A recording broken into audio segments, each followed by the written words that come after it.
Hello and welcome to DTV, your source for news and information about the Knox County Democratic Party. The COVID-19 pandemic has changed the world, and that is no understatement. Death tolls, even in this country, are being measured in the hundreds of thousands, with cases currently surging in Knoxville and other parts of the country. From our family and social lives to our work and recreation, there is almost nothing that has not been affected by the pandemic, and the simple act of voting is no different.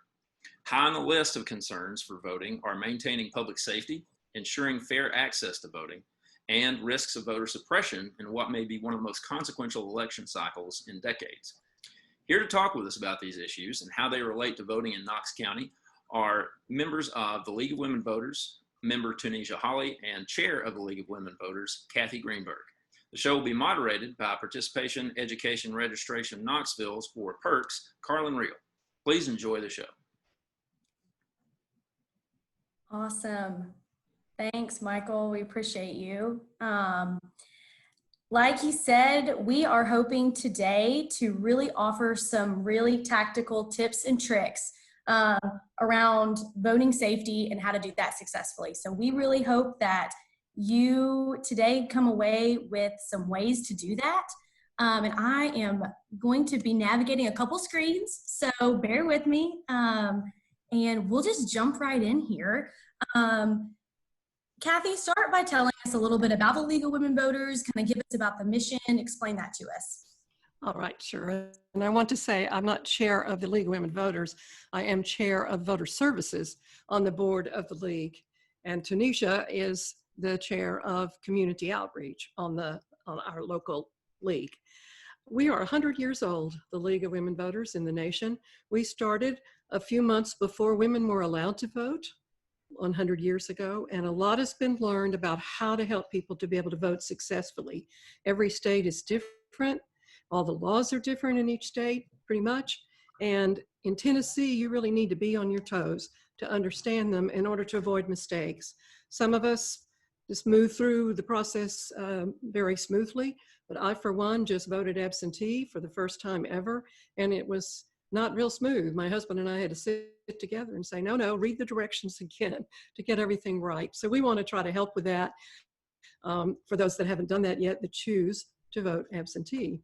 So there you see our mission. We are a nonpartisan group, but if you look to the bottom, you'll see we do attempt to influence public policy through education and advocacy. And so we have a political branch as well. But when we are working with voter services, we truly want to honor what democracy is all about, and that is to give everyone an opportunity to make informed choices and choose who represents them and the policies that they would like to see enacted and informed. And we think we can best do that through a very respectful way of talking to candidates, hearing from candidates, but also in informing everyone how to vote, not just people that share a political view with us. Awesome. I think that's really helpful for folks to kind of know that as the groundwork as we dig into the rest of this conversation. So obviously, like we mentioned already, staying safe and healthy, is on the forefront of all of our minds right now, right? In regards to the COVID-19 pandemic. So explain, some options here that we have, all the different options that we have, when it comes to registering and when it comes to voting. Okay. One thing that you can do, let's say we're starting out with people that haven't even registered in Knox County, because if you've moved from another part of the state, or even if you need to change your address within Knox County, or if you've moved from somewhere else in the United States, then registration is a big deal. And it must be done 30 days before you're going to vote. We're very close to that for the August election, but there's still plenty of time for the November election. But you can do that online in Tennessee now, have been for a few years. And there's not exactly a link, but it's Go Vote Tennessee. If you type that in on your phone or on your computer, you'll be able to get access to registering online. You must have a driver's license in order to do that. Now, what if you want to vote in the very next election? The law is in Tennessee, you must vote in person the first time, so they can verify your photo ID with you. And then from then on, if you qualify to vote absentee, you're fine. But there is a way around that in the pandemic. And in order to avoid the crowds that may be there for early voting in October and for the November general election, you can go down to the Election Commission office in your county, like say it's here in Knox County, and you show them an acceptable photo ID. We'll be talking about those a little later in the show. In case you don't know about them, you can also find them online. But you show them that and they get you verified. They see that you've registered. They mark down that this stands in for the first time. Because you can go down to the Election Commission office and there might be one, maybe two people in front of you, but there won't be 10, 20, 100 people there. Then voting absentee. Right now, you are eligible if you're a Tennessee citizen and you're registered and you have met that qualification about voting the first time, you can vote absentee.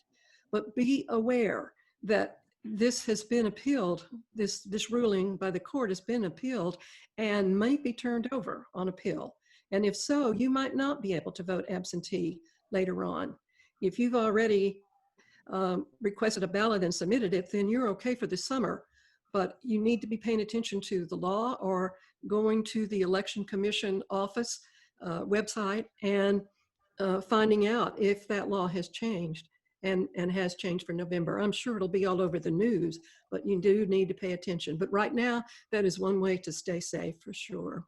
If you choose to vote if you choose to vote in person, the Election Commission Administrator, Chris Davis, recommends definitely early voting because it's spread out over several weeks. And the best time he says to go, based on what the people working at polls tell him, is about mid-morning during early voting. And probably the earlier and earlier voting is the better. So if it gets down or you want to vote in person, then don't wait to election day if you want to stay safe, given that the pandemic we don't get a lot lower cases in our area and soon. Absolutely. Well, I know it's complicated for folks, and these are great tips and just very tactical things that folks can take with them. I think that's awesome. Let's switch here to just, some key things, some things to just keep in our heads to ensure success in the registration and the voting process. Okay, so I would say first, Kathy sort of touched on it a little bit, but I think first and foremost, if you're not registered, you do need to ensure that you're registered. Again, you want to do it the 30 days before any election cycle. Not just making sure that you're registered to vote, but if you have any changes to your name, your address, any of those things, any types of changes, you want to also do that within the 30 days of an election. I would also say in terms of the education process, that for me, I'm going to say buy a car, or if I am looking to apply for a job and I want to know about a company, I do my research, right?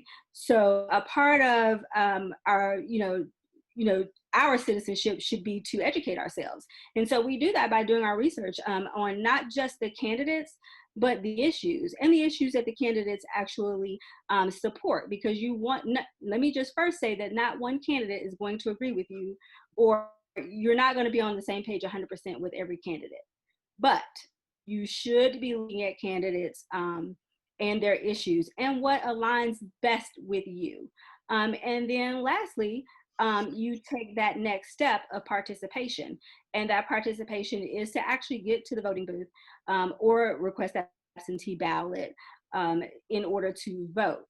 And then after that, I think people think that participation actually at the voting booth, but it does not. At that point, you do want to get to a point where you are actually, those that you vote for, you want to actually be holding them accountable for what they said that they would do in order to gain your vote. Absolutely. We talk about the win. You want to go ahead and make sure that you're doing those things as soon as possible, because you want to give yourself time. Again, if you go into an election precinct on election day and there have been changes, then at that point, it may become a little bit more difficult for you to cast your ballot. You may be able to cast the ballot on the traditional machine that's used, or you may have to, cast ballot through a provisional ballot. But you don't want to wait to the last minute to actually to know those things. You know, quite often people do wait to the last minute. They actually get to precinct to vote. There are things that need to be done in order for them to be able to do it. And then they say, I don't have time to do this. And so they walk out without being able to, you know, exercise the right to vote. So yeah, be prepared. Like you said, do your research now. I think those are key tips for sure. I know we talked about it a little bit a second ago, and we'll actually dive into some of these in a little bit more detail in the next couple slides. But tell us a little bit, again, quickly, just about these different options, and then share with us, you know, why you all think early voting is important. So I'll just say, for me to start off, early voting is important to me because you just never know what could happen on election day to cause you to not be able to vote. It could be personal reasons. It could be your job. It could be, you know, any number of things that could cause you to not be able to get to, you know, that day. But when you have, you know, at least 20 days for the most part to actually exercise that right before election day, I mean, that gives you an opportunity. It gives you a choice on days in which you can go. So I personally use it just because it gives me that opportunity to actually take my time to be able to go. I don't have to stand in line. I don't have to wait. You know, I just feel better knowing that I've already done that, and it takes that worry off of me. Well, and like we said, you know, in the middle of the COVID-19 pandemic, I think, Kathy, you mentioned that, is you might be around 2 or 3 people, you know, but you're not going to be around 20 or plus in line. And I think takes off some of that stress, like you mentioned. Sure. And as we get closer to August the 6th, I mean, as we've seen with COVID-19, the numbers in Knox County have continued to grow. We've had just 18 new active cases today. So if the cases continue to grow, you may be limited on how you move around in terms of in the city. So you want to go ahead and get it done as soon as you can, in order to avoid any other obstacles that can stand in your way. Yeah, definitely, certainly. We talked a little bit about a second ago, but there has, you know, and there could be changes coming, and it's kind of been complicated. It's been in the news, you know, absentee voting. Every state is different. Let's dive in a little bit into the absentee voting, the by mail. Kind of give us the rundown of that. So I know that Kathy did mention a little bit about the absentee voting, and that she has already, you know, completed hers. What I'll say is that right now you are able to actually request a ballot based on not just the normal, I think it's 14 or so requirements that the state had, but now you can also request the ballot based on COVID-19. Again, if you can avoid, you know, exposing yourself to this virus, and you can do that by actually requesting an absentee ballot, you should do so. You can start to request that ballot now, and you can request that ballot, up until 7 days before election day. So at this point, that deadline would be July the 30th. There are some things I think we'll go through, you know, later in the call on how to complete that ballot, and some things that you need to make sure that you don't leave off, or that you don't forget, in order to make sure your ballot is able to be counted.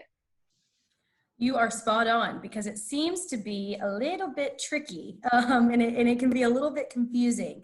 So let's run through. I know we'll talk about some other keys to success in a few slides, but let's run through these different tips to just ensure success for that absentee ballot. Okay.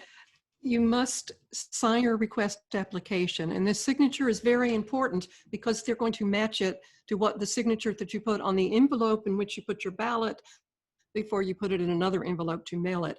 So it's very important that you use your signature. You might download the form or decide to email in the list of information, which you can do without the form, but you must then scan in somehow electronically, get your real signature in on the request, or it will be turned down.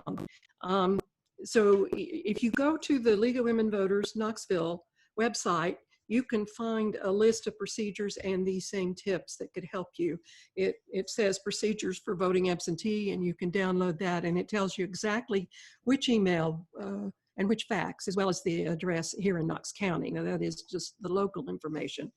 But what it will do is speed up your request being seen, because you will email it or fax it directly to the staff member that's in charge of absentee voting. And one thing I want to add is that the administrator, Chris Davis, told me just this weekend in email, tell people to request now if you want to vote absentee. There are so many people over 60 who have decided to vote absentee that haven't in the past. There are now any Tennessee citizen who decides they want to vote absentee. And so they've hired extra staff, but it is getting pretty tight. If you wait until the 7 days before, think about the fact that the request, the ballot has to get back to you after they open your request and get it processed. And then you've got to submit in by mail, not by person. You can't run down the day, election day, and turn in your absentee ballot. They are not allowed to accept it by law. It has to go into the mail. Mm-hmm. You want to be sure you include a complete address. The state form says put in your complete address, and then on the line it's got city and state. It would be very easy to make a mistake and not put in your complete address. If you think about it, of course, they need your complete address to send you the ballot. But nevertheless, you want to be real careful about that. And you might be, one of the reasons for voting absentee is you're not going to be in Knoxville. And then you need to put another address where they will send the ballot. You need first-class postage.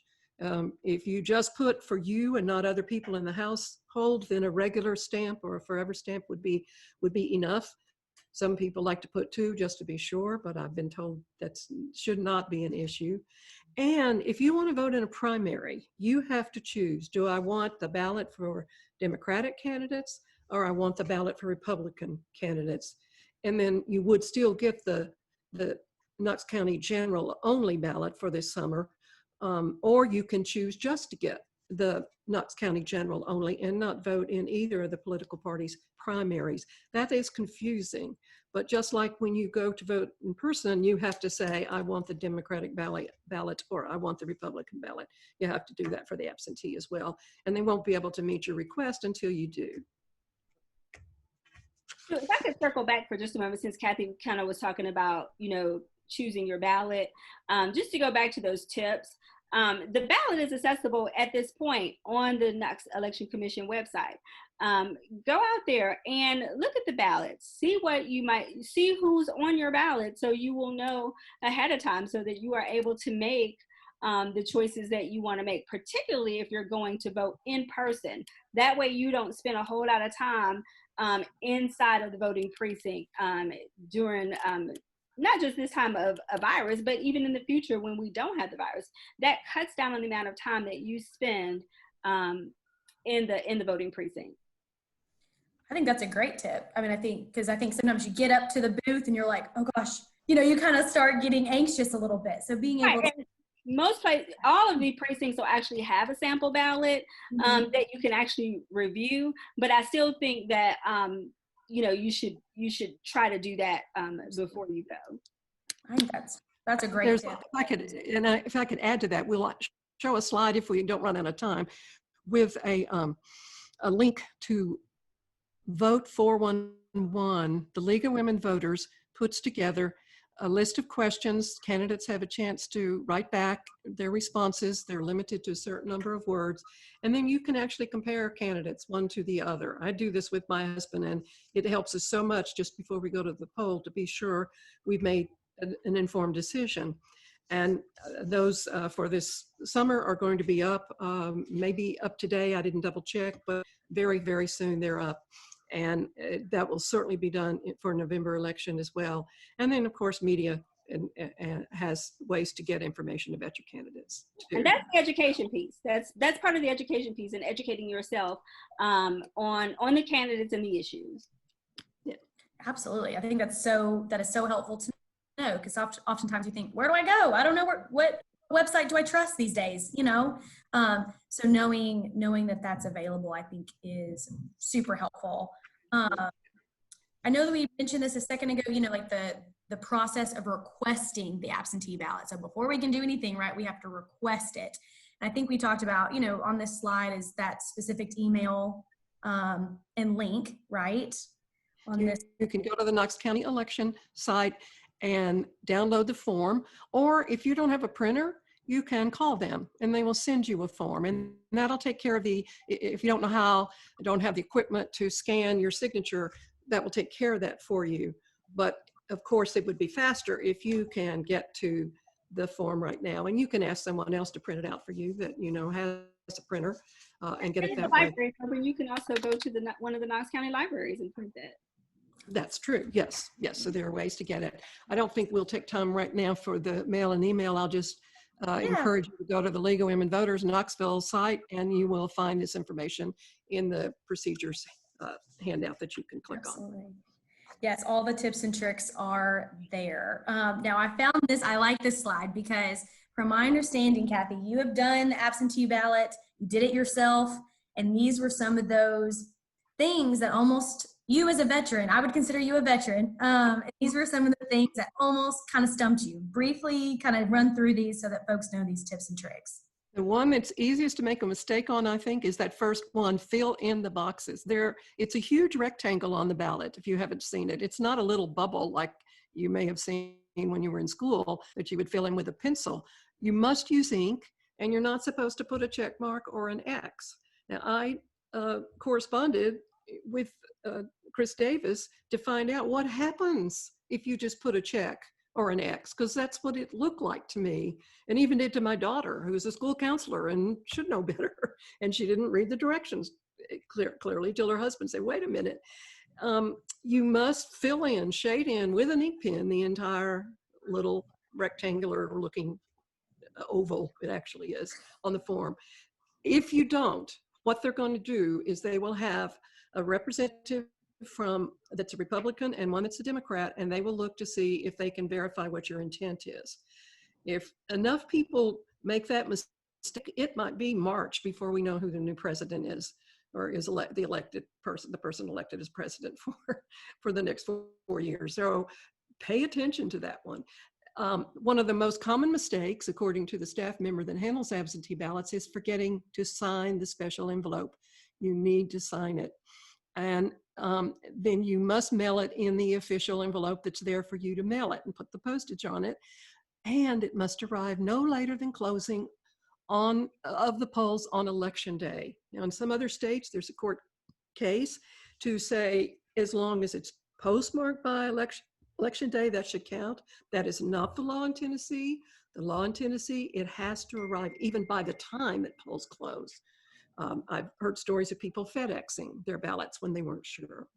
When you get your ballot, you will get a link it's actually to the site to check even if you're registered. And once they have received your ballot and then have processed it, it will tell you, we've processed your ballot. There's nothing there now. I went the day that I mailed my ballot and there's nothing there. And I was assured that only after it's processed, and that might take at least a week. And the closer we get to the election, probably the longer that it will take to find that out. But there is a way for you to check besides phoning and really waiting for somebody to be able to answer your call and check for you. They may not even be able to. They may send you to that link. And again, remember that you cannot hand deliver it. This is not common sense. It's just the law in Tennessee. It must be mailed. So if I could, real quick for viewers, just in case they do not know or not aware, that when you go to the actual polls, you will not see the traditional dial voting machine. So there is a different machine. You will actually complete a ballot, and that ballot will basically be almost same as what this absentee ballot is, and where you cannot use check marks. You have to use black or blue ink. You do actually have to fill in a square in order for your your ballot to actually process. So there's actually more information regarding that process and the new way to vote on the Knox Election Commission website as well. So yeah, the tip, fill in the entire circle. Oval, that seems to be the theme, and read directions, right? Read. So we had a little, for the sake of time, we might just kind of throw this on the screen really quick. So we wanted to quickly just throw some of those voting 101, just some links here. There are tons of resources out there that vote411.org, and of course the Knox County, Commission website. We encourage y'all to take a look at all of that. But we're going to just keep moving here a little bit. But what I think it was mentioned at the beginning, we do want to highlight, the League of Women Voters. We are, these ladies are extremely dedicated to engaging our community, and that's why we say yes to opportunities like this today. And as a part of that, I am a new member of the PERK team, so Participation, Education, Registration, Knoxville. I'm a representative from the YWCA, Knoxville, and the Tennessee Valley, but there are over 18 other organizations that are part of this team. So please know that organizations such as Centro Hispano, such as the NAACP here in Knoxville, the Knoxville Area Urban League, all of these folks are being asked questions in order to engage and to best get this information to the different communities that we serve as separate organizations. So please know that the League of Women Voters is dedicated to having different voices, different people at the table in order to really disperse this information. So we wanted to share that information with you all, and to know that there will be more coming from this PERK group in the coming months. So keep your eye out for that. But as we're talking about, these different these different communities, right? That the different organizations, like I work for the YWCA, but all these different groups, we wanted to kind of touch on and just remind everybody who is eligible to vote in Knox County. Can y'all share that with us? Okay, if you must be a U.S. citizen, you must have a legal or permanent address in Knox County, and it must be updated if you move.